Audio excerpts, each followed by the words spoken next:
Surprised? I'm smiling and laughing, beloved friends. But remember, laughter is the best cure for all diseases, sickness. This laughter can really make you very healthy, and your mind will be saturated with positive thoughts. There are really very few people on the earth who can really keep smiling. These people are really the most disciplined people, the most enlightened people, and the most awakened people. This is only possible for some great souls and not for ordinary mortals. Because the living life is not that simple. Life is full of thorns, misery, sorrow, suffering, and griefs. And root cause of all these sorrow, suffering, grief, pain, greed, anger, hatred, jealousy, cynicism is the ignorance of the mankind. Most of the time the mankind is dwelling in impure thoughts. That is, man is foolish, ignorant, indolent, thoughtless, hopeless, useless. And by saturating his mind with all the evils and devil thoughts, what we call impure thoughts, his life becomes worse than death. He suffers, he sighs, he suffocates. So the way is there. The good news is there is a way how to get rid of this sorrow, suffering, grief and pain. And that is by becoming a very strong-minded person, strong-headed, resolutely willed, steadfastly holding to inner conviction, always saturating your mind with positive attitudes, that is, truth, justice, peace, love and non-violence, following all the noble paths, right views, right understanding, right thinking, right intention, right speech, right action, right means of livelihood, right effort, right mindfulness. If you really saturate your mind with such great noble thoughts, then joy will follow you just like the wheel which follows the ox and like a shadow.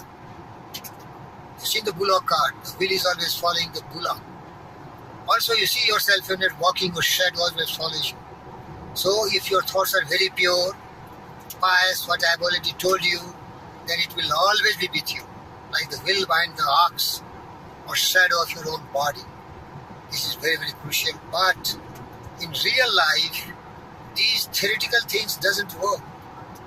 I give an example why it doesn't work. I know a person, he is just like Buddha. Very wise, very kind, very compassionate. He wants everyone to be happy. He is non-violent, he is truthful, he is non-stealing. He has absolute control of his senses, including his sexual power. He is non-possessive. He is maintaining absolute purity of his mind, heart and soul. He is always a person of personal initiative, pleasing personality, positive mental attitude. He is always persevering, persisting, willing, desiring to do some great service to the mankind. He always surrenders for the supreme help from the ultimate infinite intelligence. By all these virtues and all these knowledge, all these kind of experiences and disciplined mind, this person also is perturbed and disturbed. Other day, he was feeding lot of street dogs, dozens of street dogs who were hungry. People beat, kill, murder such street, helpless, orphanage dogs. But this man was so kind. He never ate himself sometimes, but he fed all these creatures because he sees the manifestations of divinity, manifestations of individuality in everything. Individual consciousness is merging with the supreme consciousness. So he sees the infirmament of the manifestations of the same lives in every species, in every creature, birds, beasts, animals and plants. Other day the person was on some philanthropic work. Meanwhile, a lot of people came from municipal corporation and they grabbed such dogs and they took away, and the person was without food. He was suffering, he was sorrow. Look, He is a Vivekananda, he is a Buddha student. He is enlightened and wise, but still it is painful. The separation and the feelings that what could be happening to these innocent creatures. They have changed the environment and conditions and circumstances. When there was somebody to help, to take care, to give water and food. Now, what happened to these creatures? Who will love them? Who will give them water? Who will give them food? Man is yogi, but he is still attached. He still has heart. He still has feelings. So now I see what to do. I met this person and I taught him very theoretical concepts of Karma Yoga. Karmanyevadhikaraste ma phalesu kadachana ma karma phal hetuhu ma te sangosta karmani. Your duty was to take care of the dogs, give them food, water, shelter, everything what you needed. Beyond that, what will happen to these dogs? You are not the person to decide. It is the destiny and fate of the dog. So mind your business, what you can do about it, and what is beyond your control, you don't worry. And be detached. Work with devotion, passion, complete love, compassion and kindness, but never be attached to the result of the fruit of your action. Also I suggested him, be like a drop of water on the leaf of a lotus, because the water is on the leaf, but the water is never attached to the leaf. It is rolling on the leaf as if it is a mercury drop which never adheres, sticks to any surface you put it.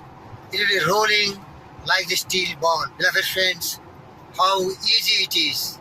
The theoretical understanding of the detachment Karma Yoga and the practical implementations of the things which we realize in daily life. But there is no way. There is a way. You mind your business with utmost intelligence and sincerity of purpose, but beyond that, you become helpless.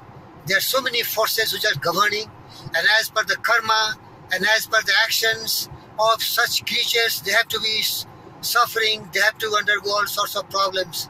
But you should never become a source which can really create this kind of uncongenial circumstance. You always love, always respect, always have the feelings. Atmatsar bhutesu yas pasisa pandita. Atmatsar bhutesu yas pasisa pandita. You love every creature as your own life, but beyond that you cannot do anything else. One of the wisest men who was ever born on earth, who has minds far greater than Newton and Einstein, and heart was greater than any human being born ever on earth. That person was nobody than Buddha, Gautama Siddhartha. He saw the world suffering. He taught the world how to get rid of suffering.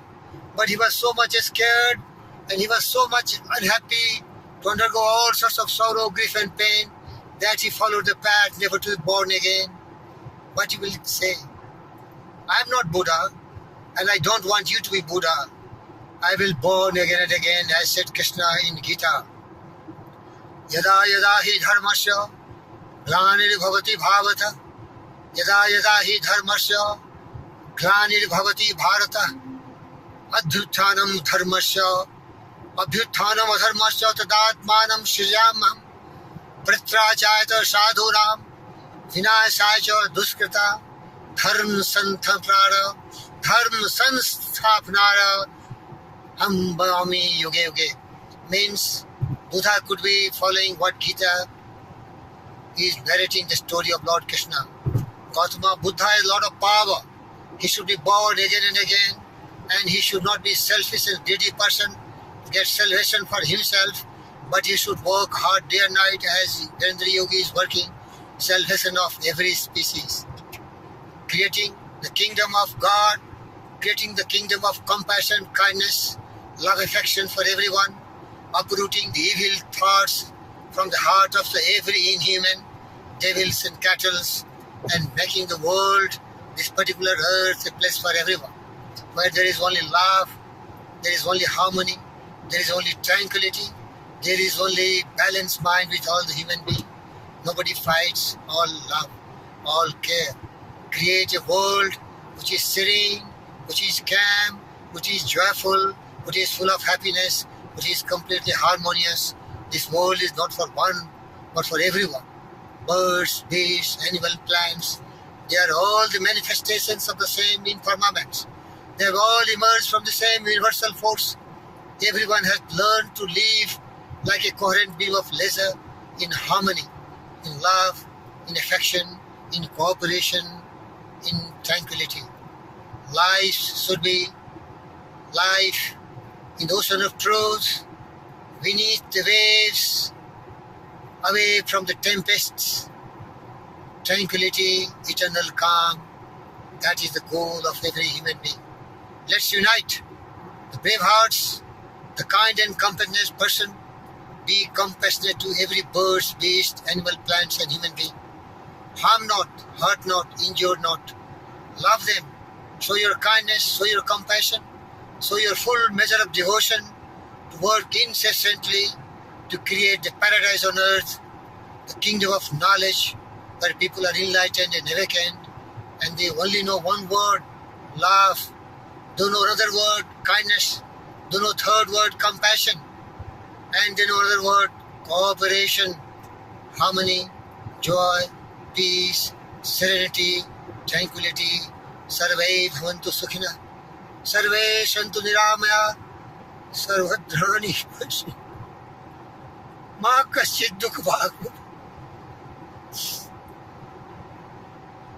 Ayam nijah paroveti, ghanana laghu chetasam, udara charitanam, vasudhaiva kutumbakam. All should be happy, all should be prosperous, all should be full of joy and serenity, all should have every abundance and opulence. The whole earth is our family. All birds, beasts, animal, plants, they belong to one family. That is the universe of ours.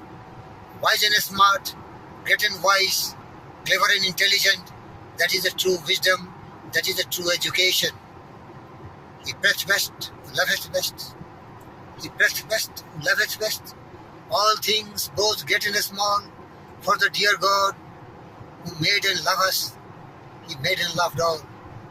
Live in harmony, live in peace, live in tranquility, live in eternity, live in living together, loving each other, embracing each other, giving gifts of knowledge, affection, whatever invention, discoveries, whatever achievements you have got, be a true servant of the mankind, not a man who grabs, who kills, who murders, who massacres, who hurts. In this world broad field of battle, in this world broad field of battle, in the bivouac of life, be not a dumb driven cattle, be a hero in the stripes.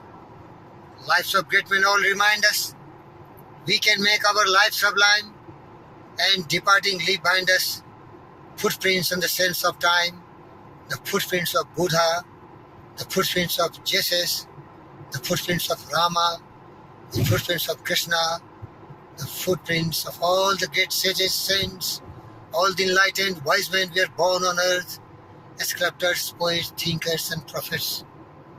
Victory awaits you, but only take full possession of your mind. Control and direct it towards making this world a better place for everyone, not for you alone. Thank you.